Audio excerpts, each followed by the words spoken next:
You ever see someone light a fire, then act shocked when it burns the whole house down? That's basically Richa Ziggler right now. First, Disney's Snow White remake was already hanging by a thread.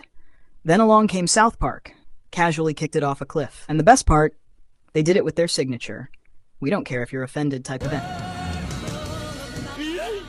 Control over the movie's controversies, South Park just came in, roasted the entire film and her, and left Disney scrambling like someone accidentally clicked reply all at a company meltdown. And trust me, this doesn't end with a few memes and jokes. South Park already roasted Snow White and Rachel into oblivion. Check under the bed. No Disney executives hiding there, right?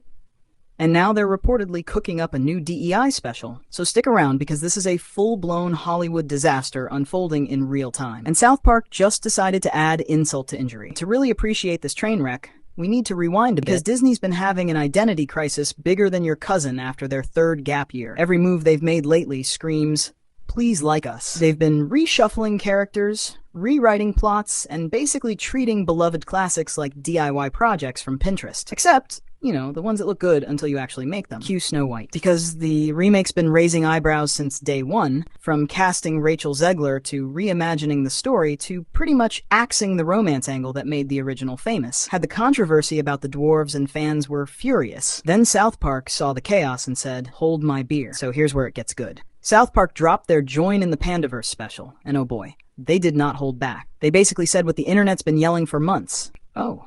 Not again. Yeah, only this time it wasn't just me.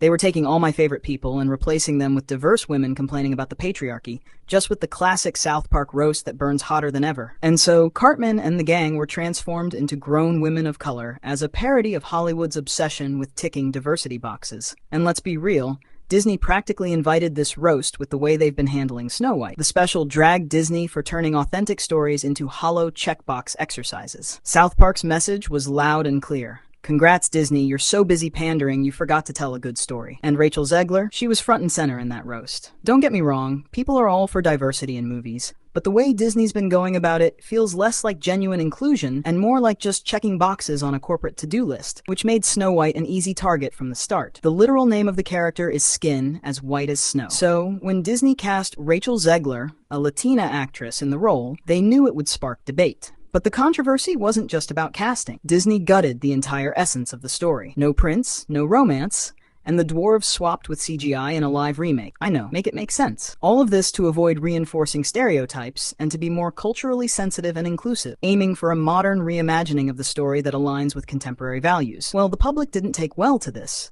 And South Park saw this disaster brewing and just couldn't resist. Their parody basically screamed, "If you remove everything that made Snow White, what's even left besides a marketing campaign, that is?" And listen, South Park doesn't miss. When they smell a corporate pandering opportunity, this was like candy to them. And Rachel didn't exactly do herself any favors here either. When you land a role as iconic as Snow White, maybe, just maybe, you show a little respect to the original. Nah, Rachel went full speed into controversy mode, trashing the original story in interviews, calling it outdated, weird, and basically implying that the prince was a walking red flag. There is a big focus on her love story with a guy who literally stalks her. Never mind telling half the country not to watch the movie. I don't need your business, thanks. Real smooth, Rachel. She even boasted that the new Snow White isn't about love at all, saying the prince's role is barely there. All of Andrew's scenes could get cut.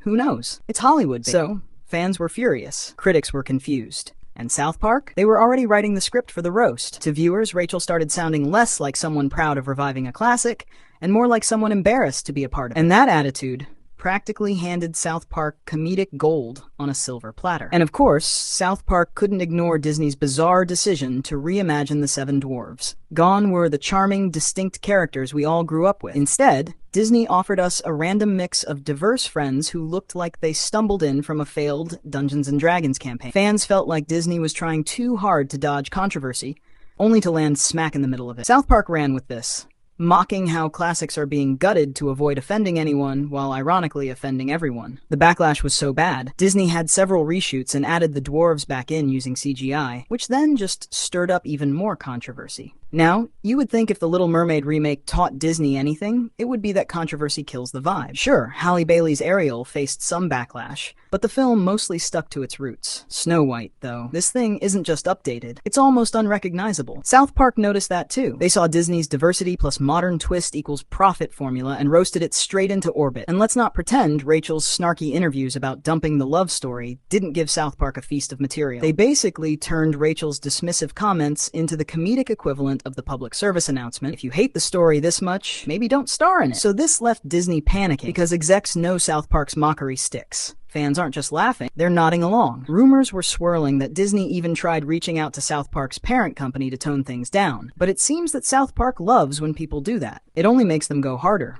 Remember when they roasted Scientology and Tom? Yeah, they thrived on that drama.